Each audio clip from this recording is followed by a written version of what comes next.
Get off my lawn. Don't turn around in my driveway. And don't drive slow if you're in the left lane. Scooby-Doo-bop-bop-a-deep-a-doop-bop-bop. Surrounded by brilliance.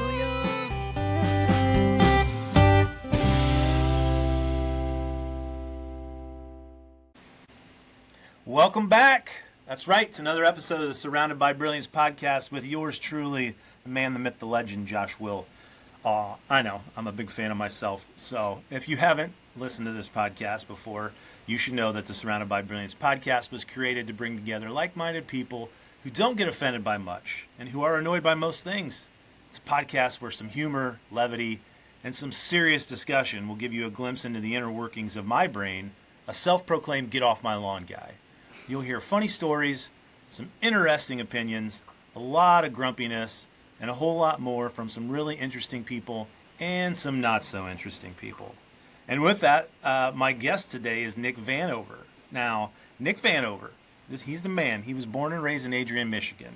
He was a multi-sport athlete at Adrian High School, where he earned all-state honors in both football and wrestling before continuing his education and athletic career at Tri-State University.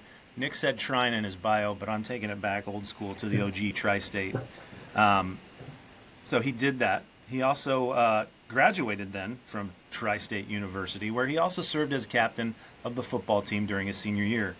Nick is a partner and financial advisor with Patton Wealth Management and Raymond James Financial Services, bringing nearly 2 decades of experience in the financial services industry. Outside of the office, Nick lives a full and active life with his wife, Christy, his high school sweetheart, who, may I add, is completely out of his league, and he is a lucky dude. And I'm sure he'll agree.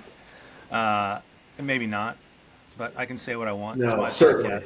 Certainly. She's been his partner of nearly 20 years. Together, they're raising their 2 children, Gavin, and I meant to ask you this before. Is it Malaya? Maylee. If you're listening to this, I apologize. Your dad did not give me any heads up, and that's on him. So he's heard it all before, so you're in the clear. They're raising Gavin and Maylee, who keep themselves busy with their own athletic pursuits. Their family also includes their golden dual, Maggie, who never misses out on the action. Nick enjoys staying active himself, whether that's training in the gym, trail running, or rucking. Their summers are spent at Devil's Lake in the Irish Hills area of Michigan. That was an awesome bio, quintessential nuclear family bio.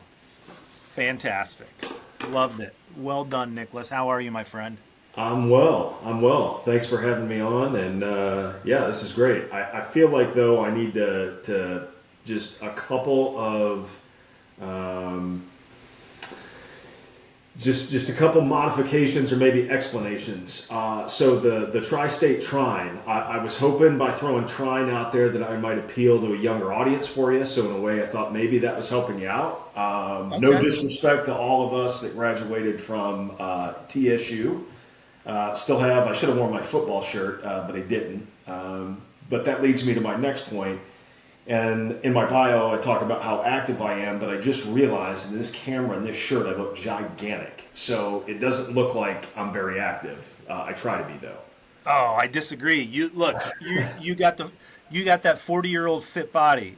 You're not lean and skinny anymore. Now you've got this mature muscle, Nick. That's how you gotta look at it. That's what it's called? Mature muscle. I'll take it. Muscle. Yeah. No. So what is going on with you? It has been a long time since you and I have talked. So What's going on with Nick and the Vanover clan? Personally, family-wise, what's new? Yeah, so, man, it has been a long time. I was thinking about that here this morning on my commute to work, knowing that we were going to talk tonight and just how long it's actually been, man. And it makes me feel really old. As I'm sure maybe you feel from time to time. You don't look any different than you did back in our younger years, man. So, that's kudos to you there. But no, I don't think my life is so different than anyone else right now. As you mentioned, I've got 2 kids. Gavin is 16, going on 17, and my daughter Maylee is 13. So they're very active in athletics, and most of our, I was telling somebody today, so my daughter plays volleyball Mondays and Wednesdays. Gavin's playing football on Fridays. So I've got like 2 days where I don't really have anything going on, but most of the time, it's work or something else happens. So it's busy, but it keeps life fun and exciting, and it's all good stuff. Yeah, no, look, I totally get the busy stuff. I mean, our kids we don't have the sports stuff going on now because, we've got 23, 21, and 18. So, yeah. But it's, our oldest she played travel volleyball, and that is that's a lot. And that was 4 or 5 years ago. So that was even more then. But so I get it. And by the way, thank you for the compliment. The lighting on this app must make me look young, or you're just trying to get in my good graces. But to a statement you made about, we haven't talked in a while, and then you wake up one day and you're talking to someone you haven't talked to in 20 years, right? Brent Niekamp on a previous podcast alluded to this. He said it's when you step back and you look at kind of the timeline of how these things happen.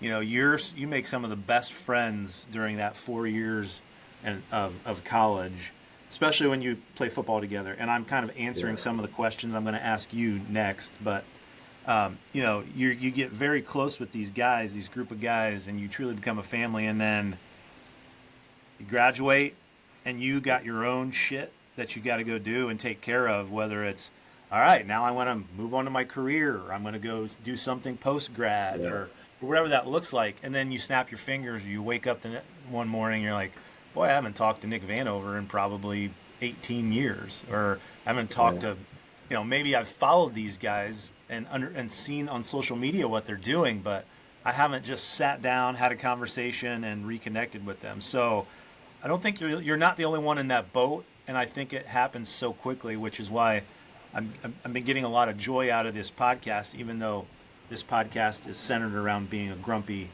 get off my lawn guy. There's actually been a lot of positivity that's coming from it. So yeah, that's where we're at. No, man, that's great to hear, and I couldn't agree with you more.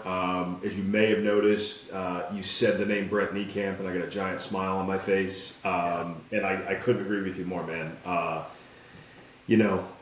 think those 4 years or 5 years, for some that you spend together, it's like that part of your life where you move, you're out of the house, and for most people, it's kind of the first time that you're totally on your own. Like in our situations, mine, I guess I can only speak for myself. I mean, I go to a place where I knew nobody, didn't have anybody that I went to high school with, so you're just kind of thrown in a situation. And then you throw the football dynamic on it. So, as or anybody who's played sports, there's this kind of hierarchy, freshman to sophomore, and so on. So you just know that you're in for it, right? And it's just you try to enjoy every bit of it. And then you end up 4 or 5 years later walking away with like this, super close group of friends. And, as much as you tried, you try to stay in touch with everybody, and, admittedly, I haven't done the best job of that, but I feel like that's one of the benefits of social media. Sure. It's got a lot of drawbacks, but, one of the good sides. And I was telling, at homecoming last year, I ran into Jatch, and we were talking about that, and just, it's like, and you can go so long, and then you run into somebody, and within 5 minutes, it's like, time had never passed. You're right back to where you were. So, So no, it's great. You're absolutely right. You transform. So we've alluded to a lot of this already, but one question I always ask my guests are, how do we know each other? So how do you and I know each other, Nick? If they haven't been listening up to this point, you can probably summarize. So I can trace that all the way back to, what was it? Best Hall? It was Stewart. Stewart Hall. Yes. So Stewart Hall, and I believe you were 4 or 5 rooms down from me. And I I just remember after practice, like it would have been my freshman year, your sophomore year, and there were times where I'm just sitting here like trying to soak in everything from meetings, you get out to practice, and especially those first week or two, you just feel sort of completely lost, and you're just trying to keep your head above water. And there are times on top of that where it's like you've been going, you've been practicing, you're sore, you're tired, and you had probably the most energy of anybody I'd ever run into at that point in my life. Wow. And I'm like, who is this guy? And so, yeah, I mean, we were fortunate enough to play on the same side of the ball, so team meetings and things like that. So you may not know it, but, some of those days, a smile was all I needed to keep going, man, and you provided it. So if I didn't say so before, thank you. Okay, I did not know that, but I appreciate the compliment, and it's well, you just said it, man. We haven't talked in forever, and now we're making each other smile in a very masculine way. That is, no. Well, I appreciate the kind words. Fun fact: going into my sophomore year, I remember telling my dad driving up there when we were getting dropped off, and I was like, "Yeah, I don't know if I'm going to come back here next year." I was like, because I was just like, my freshman year wasn't that fun. Okay. And then my sophomore year ended up being a lot better, and I, stopped being, a wimp about stuff, and I just embraced things more. But yeah, my sophomore year is why I ended up staying, and maybe I was just saying that to my dad to get a reaction. I don't know. So, Yeah. but who knows? Yeah, So but that's how we know each other. looking back on it, don't you feel like, going through that it sets you up for later in life when you're, maybe it's starting a new job or a new podcast and something that you're not sure of, and you're just like, hey man, I've stepped into situations like this before where I may not have known what I was doing or didn't fully, embrace it at the time, and it worked out well. So, well, I think it's kind of like it's the backbone of grit, right? Like, which sometimes it feels like it's hard to find these days. Yeah. So when you go through that adversity at a younger age, and I don't know if that was adversity. I guess some people would say it would. Like, hey, you weren't sure if you were going to go back. So there were obviously questions I had in my head, or I wasn't happy about. I had expectations that weren't being met that I didn't really know. But then you stick with the process, and you stay on the path, and you just you give things a chance to develop. Mm-hmm. It may not happen exactly how you want, but at least along the way you learn, hey, you know what? Yeah, coming into this sophomore year, I wasn't sure I was going to stay. There were some good times, there were some bad times, but I'm here, I'm good. I learned from it. So yeah, there's a lot of value in it. That's where we learn the most, right? The whole concept of you don't really fail. You just either give up. So you're either learning or you give up. Yeah. Those are the options, right? There's no Yeah, failure absolutely. really isn't failure if you're gaining some value from it. And there's been a tremendous amount of positivity and like deep conversation here already. So that doesn't typically happen on here. So why did you agree to be on this podcast, Nick? Frankly, man, like you said, it's been a long time since we talked. I feel like, again, with social media, you follow people from afar, and I'm not very active on on social media in the standpoint that where I'm commenting and engaging and those types of things. I'm not really sure why. So then, I guess in a weird way, it feels like you're kind of spying on people, and then it's like. In your case, I mean, here I've known Josh Will for, all my time at TSU. It's been a while since we've talked, and, why is that? So, having the opportunity to connect with you, I mean, I think that's fantastic. And, I wonder sometimes why, we need a reason to do it when, we can just do it. But nonetheless, here we are. So that's, really just an opportunity to catch up with you, see how you're doing, and all the, everything that's happened since the last time we talked. Yeah. Well, no. Great response. And I appreciate you having a willingness to come on here, because that's really all this is. It's a conversation amongst friends. And yeah, we're going to talk about some fun stuff, some grumpy stuff. quasi grumpy, I guess. So, you've watched the podcast before, Yep. and I asked this question to everyone. When you hear the phrase "get off my lawn," what does that phrase mean to you? Like, it just the phrase. What's it mean to Nick? Yeah. So to me, I think it could mean a couple of things. I mean, it's something that, like if I'm a get off, if I'm a get off your lawn or get off my lawn kind of guy, it's something that drives me crazy or bothers me. That, may or may not bother somebody else. And I also think that, maybe there's some type of, generationality, if that's a word, to it that, maybe it's like it bothers me, but then it might not bother my son because, it's like, well, why does that bother you? You know what I mean? Yeah. So, but just something that just kind of irritates you, I guess is what it would mean to me. It's a great answer, and I think it's at the heart of that, right? Because when I think about when we were your son's age, I'm sure there were guys our age that we maybe came across, whether we saw them on television or we saw them in person, or maybe they were a coach of ours, and we're like, and that person would be like, I don't know why you kids do shit like this or do stuff like this, right? Or why do you do that? And we're like, it's just because what we do. And now you fast forward, we're those guys, and our kids are like, hey, I don't want to text you, but will you download Snapchat, Dad, because that's how I want to communicate with you. Or, just the stuff that we're dealing with. Yeah. So the generationality of it, whether that's a word or not, we're going to use it. So, well, that's a good transition because what we're doing next is we'll go into our get off my lawn situations or scenarios. So this is, all right.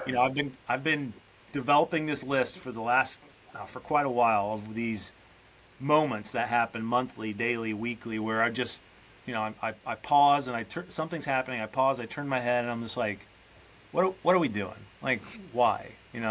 And I share a lot of them. I share a lot of them on this podcast. My goal is to always share a new one each week and never duplicate it. So this week, and I was debating on which one I wanted to go with, but because I have a lot. So here's something that just really chaps me.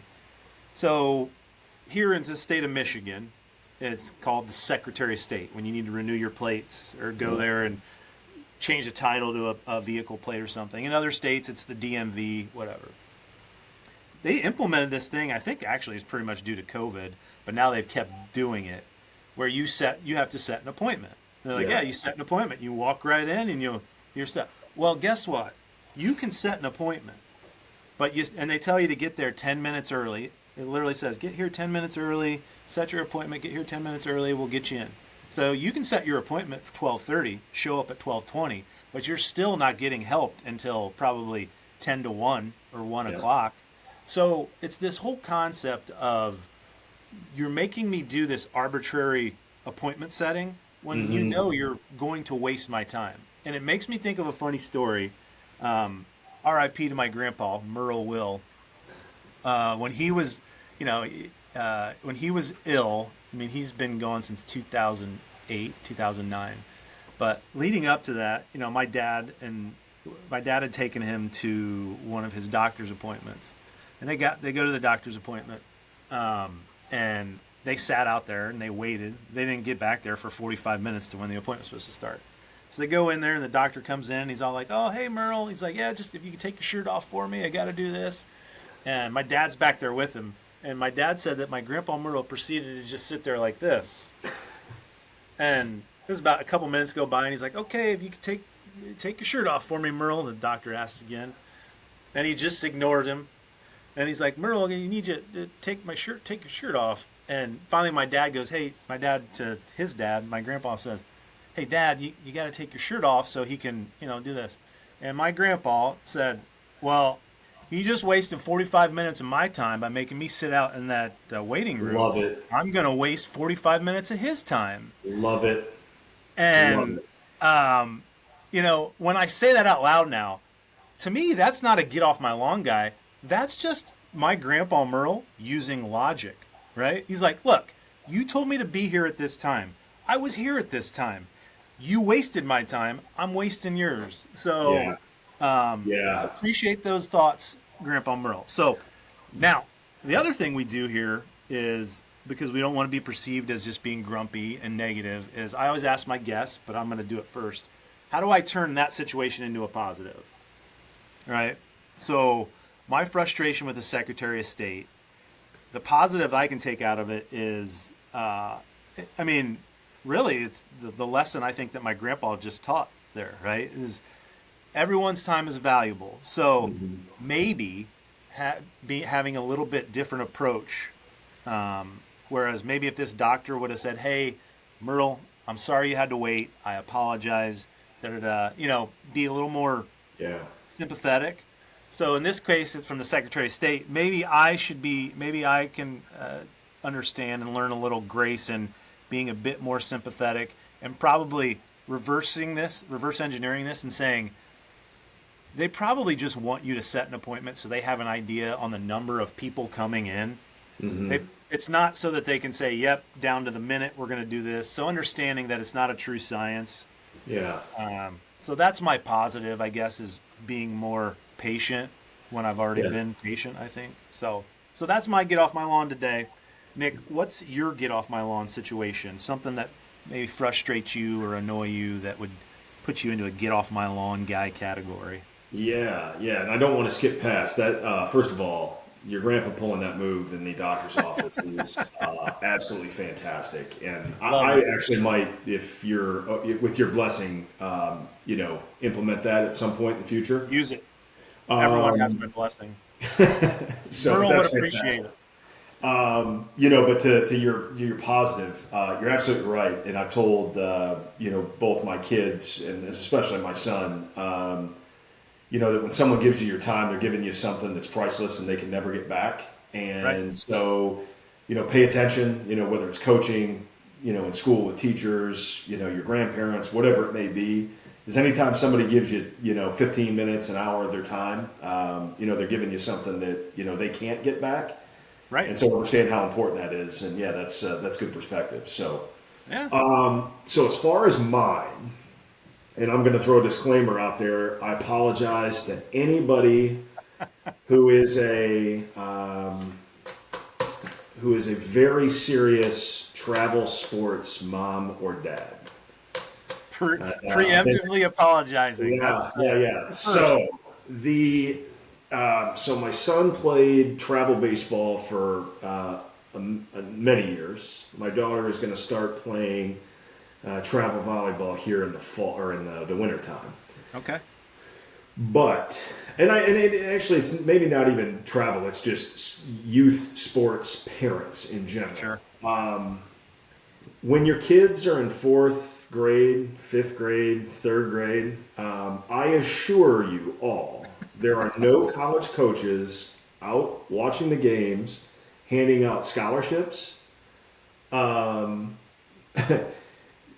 Give your coaches, the coaches of your team, give them grace. Understand they're trying to teach your children the right way to play sports, and that, playing youth rec baseball or travel softball or volleyball shouldn't be viewed as the avenue to getting to the NFL or the MLB or WNBA. It drives me crazy when I listen to parents and they're just over the top when it comes to all the things. It's the lessons and it's this and it's that. It's great.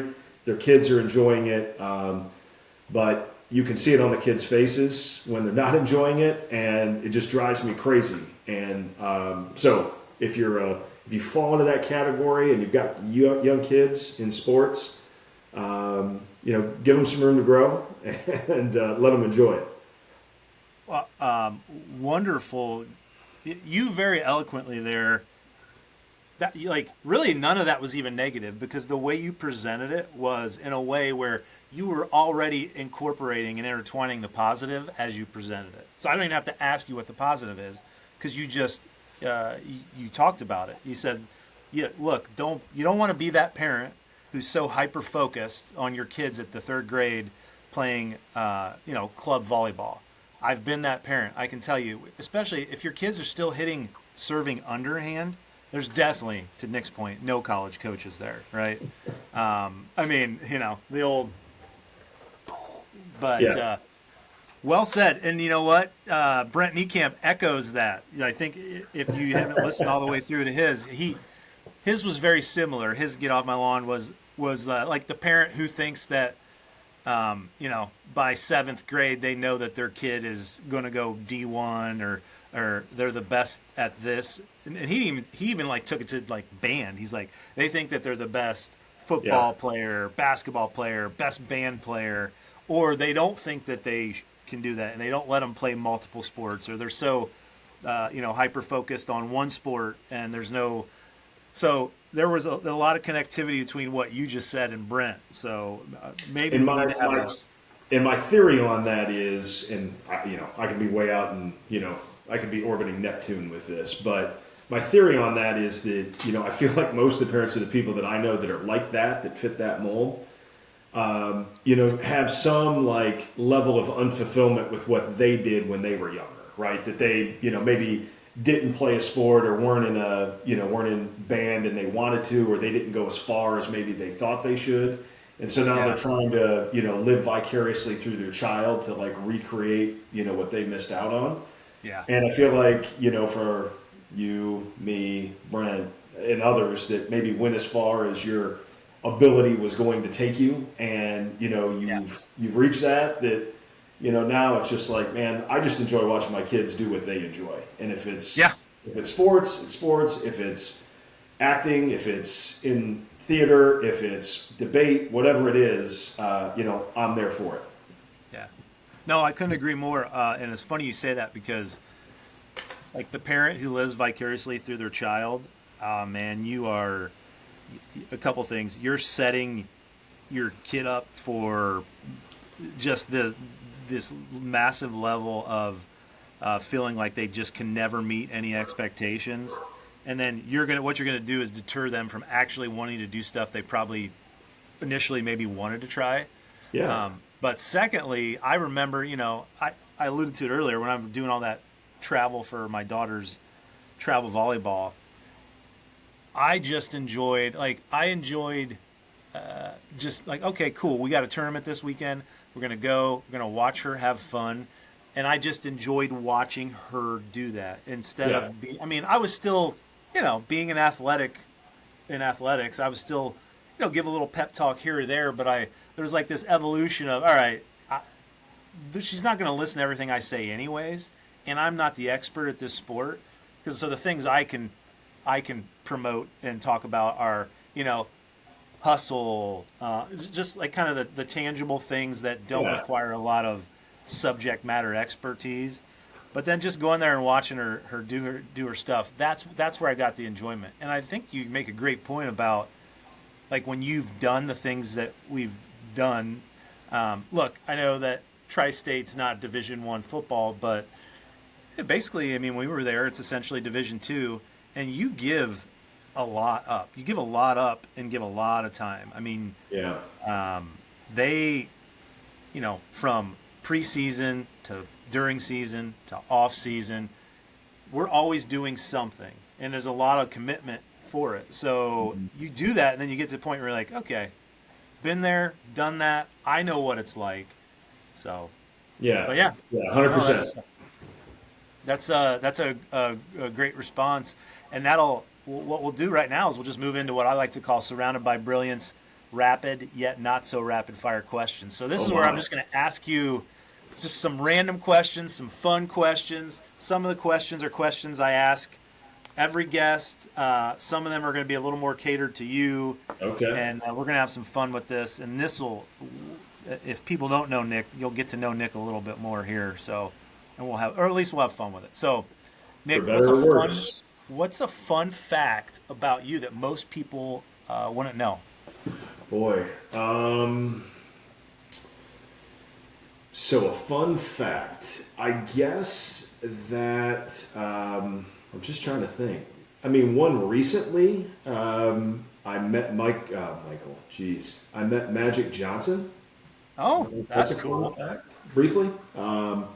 My son's a big Michigan State fan, and so my wife and I, it was my wife's idea, which I thought was fantastic. A number of years ago, we got, we were talking about like Christmas, and you know, what we were going to do for our kids and, you know, just all the things that they get that they don't use and all that stuff. So we decided, you know, for Christmas for our kids, we're going to do a want, a need, and an experience. So something that they want, something that they need, and then obviously some type of experience. So his experience this year is Michigan State fan. Ultimately, we'd love to be at Michigan State playing football someday. We'll see what, you know, if that happens. But we went up and we played golf at the Michigan State golf course where the men's team play, and afterward we spent the night there in the hotel. That as we were checking in, Magic Johnson and his wife were coming through the lobby. So my son got a picture with him, and we chatted for a minute. And he turned out he was there for his mother's, I think it was her 80th birthday. Oh, was wow. in town. So yeah, I don't know if that's necessarily a fun fact, but something recently. It's an interesting fact. Here's a fun fact about you that I wouldn't have known until you gave me your bio. I didn't know that I wouldn't have known that you were a rucker. So yeah, I started doing that a couple of years. I want to be careful here. A little over a year ago. Okay. As you know, but audience doesn't. My junior year at Tri-State, I tore my ACL, and so had it repaired. Was able to play out the rest of my time there through my senior year, and unfortunately, my son has had some knee surgeries and issues as well. And I get along pretty good, but my knee gets sore from time to time. So I doubled up on a doctor's visit. Your grandpa probably loved that. Where my son had a kind of a check-in, and I said, hey, while we're here, so I told him everything, and he said, well, let's take a quick X-ray and we'll see if there's anything there. And I'm thinking, okay, maybe he can go in there arthroscopically and clean it up and that kind of thing. And he comes back in the room and he's got a smile on his face, and he said, well, if I didn't know you, he said, I would think I was looking at the X-ray of a severely arthritic 75-year-old man. Oh. And I'm like, so that's not good.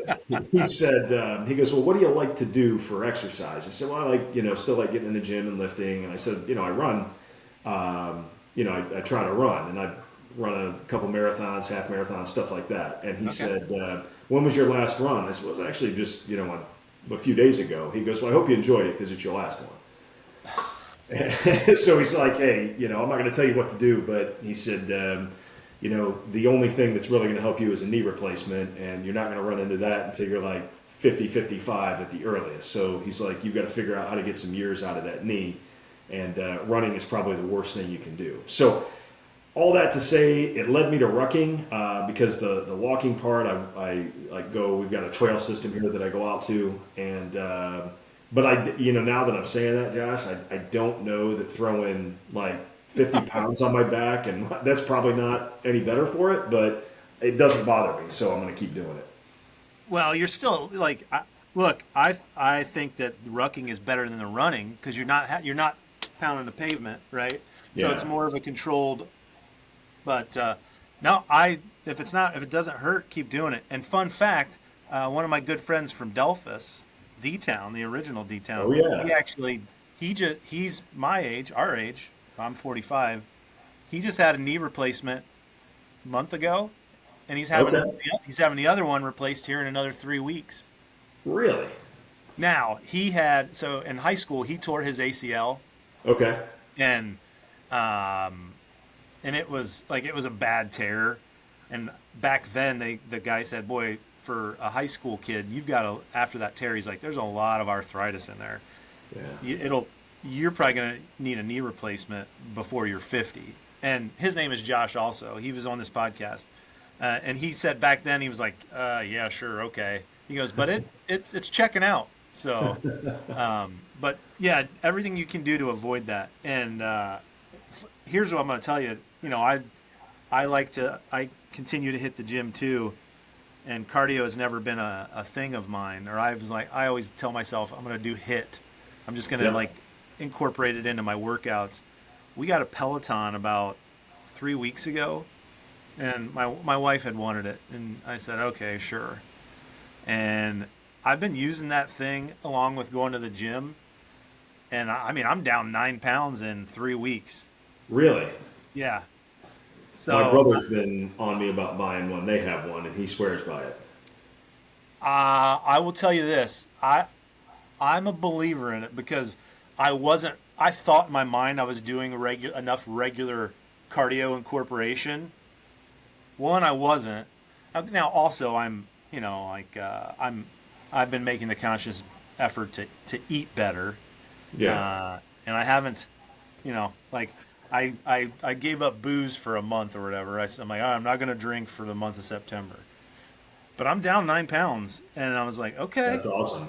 So I'm like, and it's here at the house. So I'm like, all right, instead of having to drive, I can't make it to the gym because I got up late or this or that. I can get 25 or 30 minutes in on the bike. But anyways, I'm eating into the time for your question answering. So that's a fun fact. All right, Nick. If we could rewind back to when you were 20 years old, and I said, Nick, you got to give up either your looks or your sense of humor for the rest of your life, which one would you choose to give up and why? That's pretty easy for me.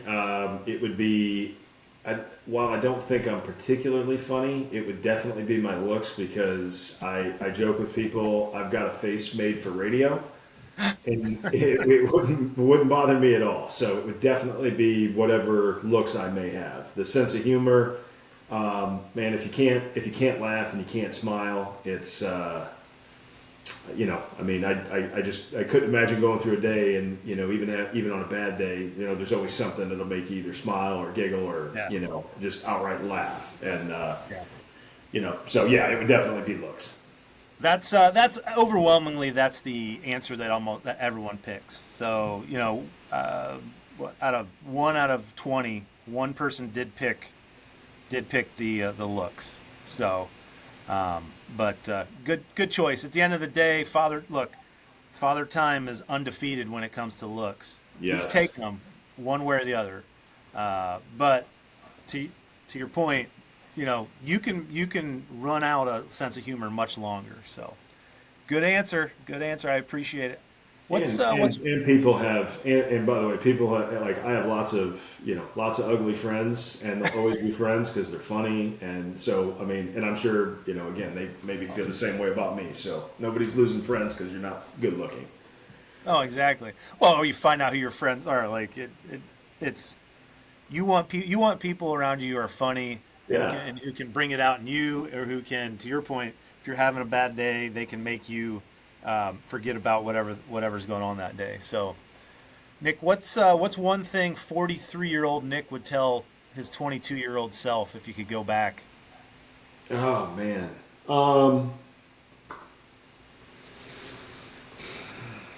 you didn't know you're going to have all these hard hitting, deep-rooted questions. You know what I would say, and I think it really hit me when we had kids, and then I don't know, for whatever reason, I hit 40, and it kind of hit me, not like in a midlife crisis kind of way, but don't wish time away. I think when you're younger, man, it's like you're in high school, and it's like, man, I just want to get out of high school and go to college or trade school or start working, whatever it is that you do. And then like, again, for you and I, you get to college, and you're like, God, I just tired of taking exams and grinding through, like I just want to get out and start making some money. And then you do that, and it's like, then there's always something that makes you want to move on, and then you turn around one day, and we're both in that position where it's like, man, I'm sitting here, and my old, like I said, my son will be 17 here at the end of the year, my daughter's 13, and I'm like, I'm 43 years old, man, where'd it go? Yeah. And and you hear it all the time, but you don't necessarily think it. And I guess one quick story that kind of goes into that, and I know you've had Coach Nemeth on the pod. So I remember would have been my sophomore year, and you know what like summer camp's like, man. I mean, it's a drag, right? I mean, nobody's on campus except for mainly the football team, but some of the other athletes are there, and I mean, we're just almost all day every day something's planned and all that kind of thing. So, we're about halfway through camp and go out for the second practice of the day. So you're strapping on all your pads that are just wet, smelly, Walk outside, the humidity's as high as it's going to get. It's like 2:30 in the afternoon, 90 degrees. And we're just sitting around, like, kind of stretching before, like, practice starts. And Coach Nemeth comes walking by. And we probably all had the look like the linebackers, kind of all hung out in the same area and we're waiting to get going. And had this look on our face like, we were just absolutely miserable and wanted to be anywhere but there. Yeah.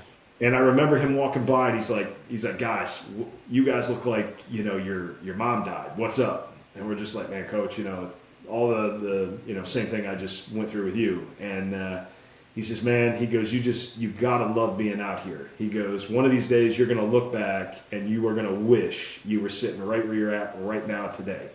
He goes, don't wish it away. And he walks by, we all look at each other, we're like, he is nuts. Like, I'm done. I am done. Like, I'm never going to wish I was back here right now. Josh, I can't tell you, there's not a day that goes by, like if I'm driving to, a meeting or traveling or whatever, and especially this time of year, and goes by and I go by a, high school or college field and I see kids out there, I trade almost anything to go back and do it one more time. So, my long story. No, it's a relevant story because it's, right. We're in our 40s now, so we have the ability of hindsight, right? Because we've learned these lessons along the way. So if there's like a way that we could incorporate it into younger kids now to really say, look, this, I promise you, this isn't going to make any sense to you right now. It will not make any sense right now. But if you do this, if you just embrace this, whether it be the adversity or the moment or whatever it is, you'll 24 years down the road, you're going to be like, huh, I did it back then. Whereas we're like, we wish we would have did it. So it's kind of like, I don't know if you're a fan of The Office. Yeah. You ever watch that show? Yeah. There's an episode, greatest show ever, favorite show ever.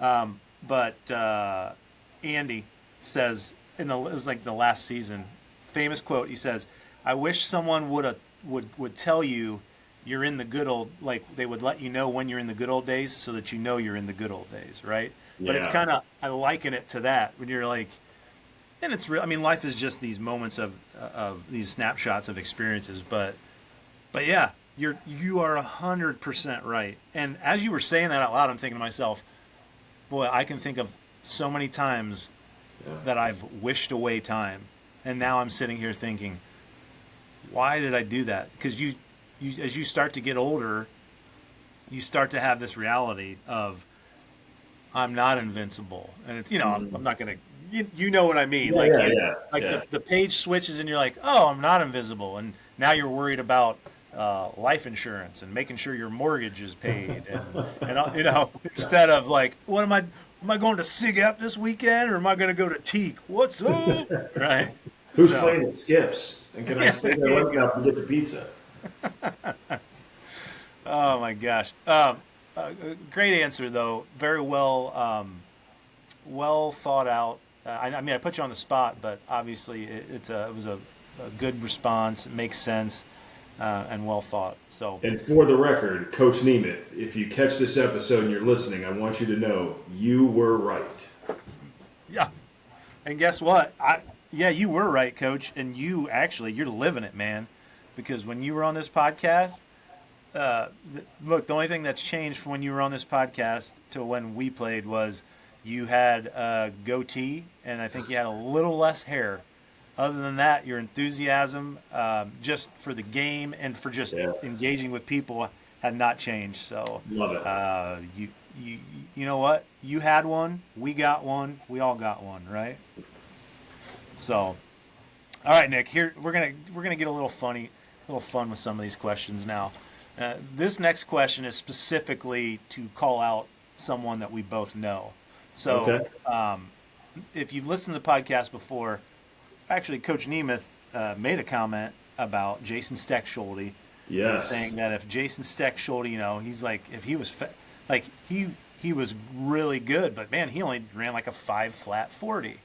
Well, after that podcast, I got a text from one Jason Steck-Schulte. And he's like 5 flat? And I was like, hey, I didn't say it, you got beef, you talk to Coach Nemeth.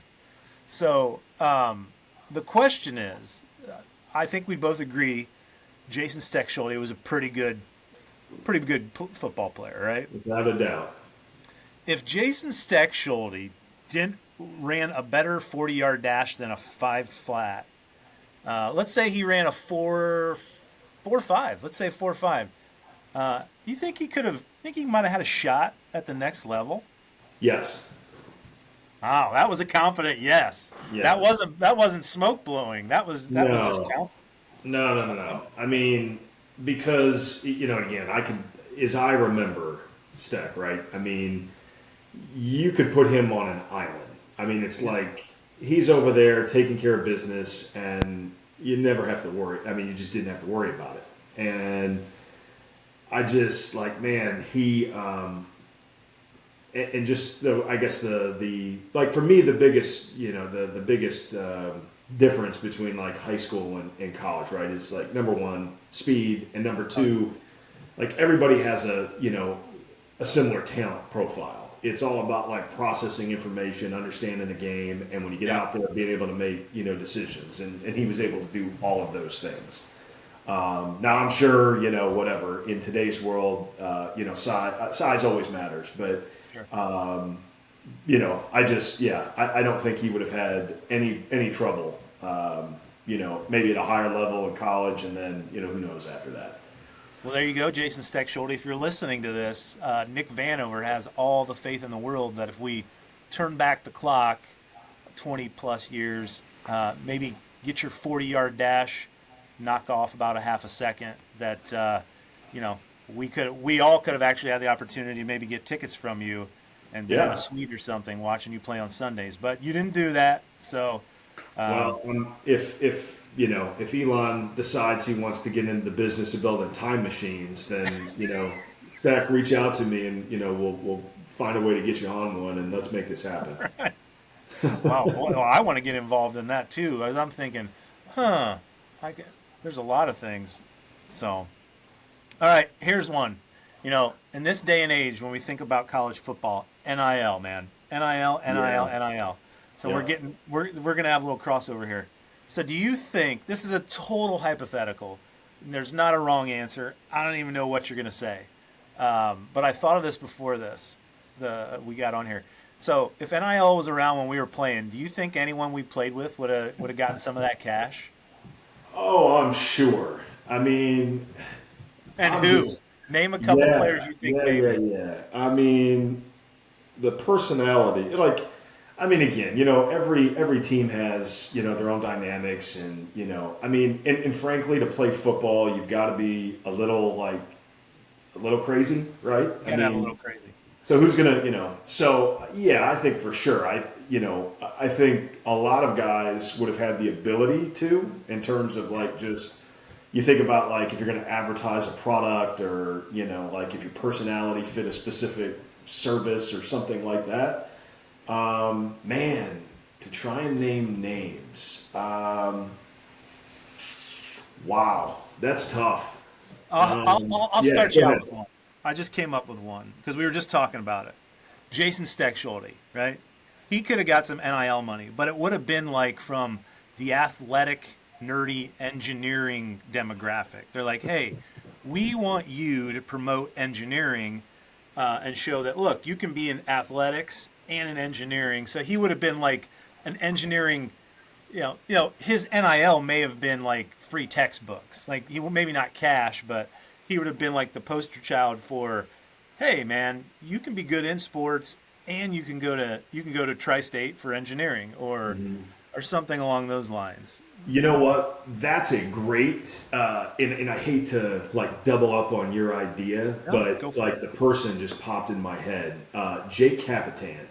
Oh yeah. Would be another. I mean, even today, I tell people Jake's a guy that he's probably one of the smartest people I've ever met, and I know he worked hard at it. But I mean, was an engineering student. I think had graduated with a 4.0. Started at Tri-State just to play football, and when he graduated was on scholarship, So very smart guy, very successful now, but he's also one of those guys like you could sit down and have a beer with. Like he's a funny guy, like very conversational. So I think like his personality, he could have absolutely done the same thing. Like could have been, like you sat around and talk sports and that, or it could have been like having some higher level conversation or about some computer software that does all these cool things that I can't think of. But Another one just popped yeah. in my head, and then we'll move on to a different question though. But I'm now picturing Jordan Geely getting NIL money, but it's from a car dealership. I see him just rolling up in an Escalade from an Angola car dealership, and he's got like cheesy shades on, and he's just like, "Hey, come to Evans Ford. They take care of the big Geely. They'll take care of you," or something. Yeah, I think now that you're saying that, and you know what, I'm gonna be like I'm gonna have to like I'll send you a message or an email or something because like I'm gonna be thinking of this all night now. So No, I'm gonna have like I mean, guys it's popping in my funny. head. I Yeah. just thought of it before we got on here. I'm like, this will be funny. I've never asked a question like this. So, all right, now we're gonna get down to some of the good old days. Nick, talk about some of your favorite on and off the field memories at TSU. Oh man. Name a couple. Yeah, so I mean, like on the field, our winning our conference. It would have been my sophomore year, your junior Yep. year. I mean, that was phenomenal. Kind of capped that off by going down and taking care of business at St. Francis. And we were talking earlier about it's funny. I can remember more off the field stuff than on the field. But Sure. if I remember right, it was it Mike Newbill ran back a kick or a punt that game. I believe so. I think it was that game. Chris Stewart or Eric Hensel, I think, actually talked about it on a prior podcast. So Yeah. maybe it wasn't him, maybe it was Walsh or Malone or something. But it was a Yeah. game that was close knit. When we went down there, I thought we beat them by two touchdowns. I thought. Yeah, I just remember him doing that. But yeah, it was down there because they beat us pretty handedly the year before, and I know obviously them being a rival and just kind of the way it worked out. So yeah, I mean that was awesome, and then making the playoffs that year. Funny story, if you want, Let's hear it. Remember this. So we go down to Georgetown and. For those that don't know, at that time, the Cincinnati Bengals that's where they do their training camp, or did at the time. So their facilities, remember, man, their facilities were top notch. And They were. At the time, Georgetown was like I think they were number one in the country. of like our league. They were the number one seed, undefeated, that kind of thing. So we go down there. They had a couple of offensive linemen, 2 tackles that were being recruited, and I think one got drafted that year, maybe like 6th or 7th round, something. Anyway, I get a little bit of PT in the second half, and anybody that plays linebacker will know that you're standing there, hike the ball, and I read run the whole way. I'm like running through the line, and nobody's touched me, and this, yep. It's coming. And I'm like, okay, like, this is going through my head in like, a tenth of a second. I'm like, oh man, nobody's touched me. I'm like, here it comes, trap. And I just out of the corner of my eye look this way, and I get ear holed. I mean, this guy, I don't know what hit the ground first, man, my butt or my neck. And I get up, and I'm like, I'm sure it's, concussion time, but, back then it was just like a little woozy. So I'm looking over at the sideline, waiting for the call to come in, and I see the coaches doing this. And I look, and I'm standing in Georgetown's huddle. So I had to kind of walk back over and, get my stuff together. But, yeah. So, yeah, I mean, I don't know if that's a good memory, but, No, I mean, it does. It's just it's something to reconnect on and think about because, to your point, I mean, I remember stuff on the field, but I remember a lot of other things that didn't happen on the field that were in the locker room or were at a party the night after a game or you're walking to classes. Like those are the things I remember because it's that brotherhood, right? Like, and and I remember coaches always saying stuff like that. They're like, look, you guys, you're going to remember the off the field stuff probably more than you think. And they were right again. But yeah, I just any memories that you had. Sawyer Brown to this day reminds me of the locker room anytime Sawyer Brown comes on, because I think John Whirling was a big Sawyer Brown fan. So I can't even remember. I mean, the song. Niekamp said the same thing. He said the same Sawyer thing. Brown. I guess it's maybe off the field, but still football related. And this is kind of inside baseball, but you'll get a kick out of it. I end up on when we traveled, had overnight games. I would my freshman year I roomed with John Whirling and Ike Sturgis. Oh, So you slept on the floor. Oh yeah, slept on the floor, carried bags, that kind of stuff. But and when I get the assignment, everybody's like, "Oh, I wouldn't want to be you," and I'm like, "Why's that?" And then, I mean, they were nice and all that, but yeah, I was sleeping on the floor, and yeah, it was gotta pay your dues. Well, that's funny too, because when you think about what we know now versus what we knew then, right? And we're saying, oh, if I knew this then. Think about the food they were giving us at away games, right? Old Country Buffet tickets. OCB. We would eat dinner at Old Country Buffet on the Friday night. Once we'd leave in the morning, we'd stop and practice, we'd get to the hotel, then we'd go to Old Country Buffet, and then we'd have a team meeting, and we'd get up in the morning and we'd have Old Country Buffet. And those big boys on Friday nights, they would go in and they'd get 4 or 5 plates in them, and then they would go get in line to go to the restroom and then go get another 2 or 3 plates. Not to get too involved there, but think about that now. I think about it now, and I'm like, if I played athletics at any level at this point, knowing what I know now, my nutrition leading up to and during a game would be very different than the way it was back then, right? You mean it wouldn't be fried shrimp, macaroni and cheese, and Salisbury steak? Hey, and by the way, I will eat all day long now. So I have nothing against any of those things, but to your point, prior to a game, that's and doesn't it like?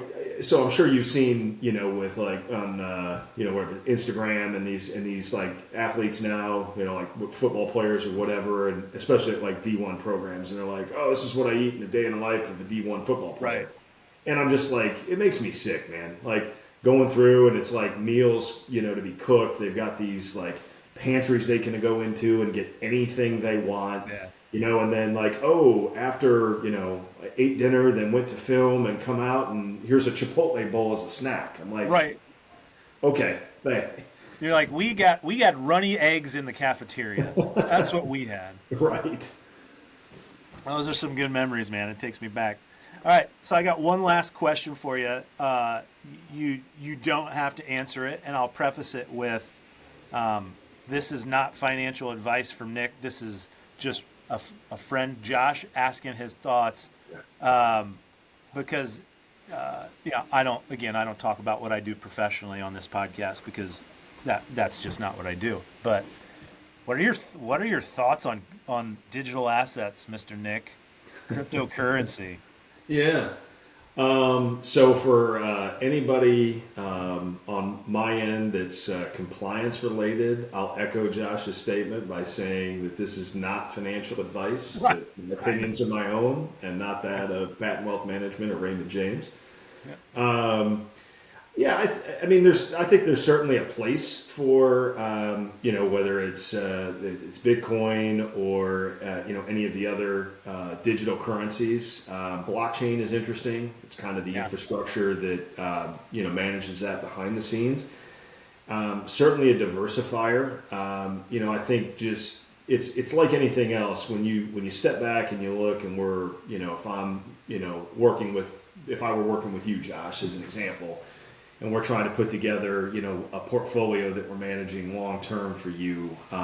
There's always a place to some degree for, stocks and bonds and maybe a little bit of cash and then your commodities and then, now digital assets. So I think what it really comes down to for people is just their comfort level with it. There's a little more to it. You have to understand what you're doing right now, especially because the regulation is kind of trailing the technology. There's a lot of fraud and a lot of scams that take place in that world. So you really have to know what you're doing and work with a company or provider that is trustworthy. But certainly as we go forward, I mean, there's, I think there'll be more application for it. It'll be difficult, like Bitcoin is an example. I just wonder how, like, the long-term ability for it to be a currency, like a true currency, given that, I mean, the idea behind Bitcoin is that it's decentralized, so no one person owns it. It's not, and it's designed to not be regulated by any one entity. And I mean, our government does not like anything that they can't regulate. Yeah. So I don't know, from a true currency standpoint, like, there's all kinds of articles and people say, well, it could replace the dollar, and I don't know about any of that, but there'll have to be some sort of regulation behind it for that to happen. But certainly from an investment opportunity right now, I mean, if you have the appetite for the risk and the volatility, it can make sense. I love the answer. We can chat more offline. It's intriguing to me. I've become very intrigued with it and been doing a lot more over the last year and a half of understanding just blockchain and its capabilities more, because it's not easy to understand. It's hard to understand what drives the volatility. But anyways, and again, that was not financial advice. That was just two friends having a chat about something that's not going away. So it's worth having a discussion. So, well, hey, look, man, this has been fun. I know we didn't get a chance to talk about everything I wanted to talk about, but it's been really great reconnecting with you. I hope that this isn't the last. I hope we don't go another 20 years. That's not my goal. I sent you my phone number. So you did. So you need to at least send me yours back. And did I not do that, or did I just send you my? You did not. So I can assure you, if you do that, you'll at least get the occasional humorous text, at a minimum. So, but it's been great. I appreciate you making the time, man. Yeah, man. It was fantastic catching up with you. I really appreciate the invite. As I told you before we jumped on, I mean, I've caught a number of these before, and really enjoy the podcast in general. But having the opportunity to be on it and catch up with you was fantastic. And as soon as we get off, I am going to text you so you have my number, and we'll make sure that 20 years doesn't go by before we talk again, man. And well, yeah, because you're in Adrian. I'm in Richland near Kalamazoo. Okay. Not far. I mean, you're probably an hour and 20. Yeah, my brother lives in Wayland, so we kind of go through Kalamazoo to go up there when we see them. He lives in. Okay, yeah, that's not. I mean, yeah, we'll connect more. We'll make it happen. So absolutely. Appreciate the time. Appreciate everyone listening. Everyone, take care. Thanks. Get off my lawn. Don't turn around in my driveway. And don't drive slow if you're in the left lane. Scooby-Doo-bop-bop-a-deep-a-doop-bop-bop. Surrounded by real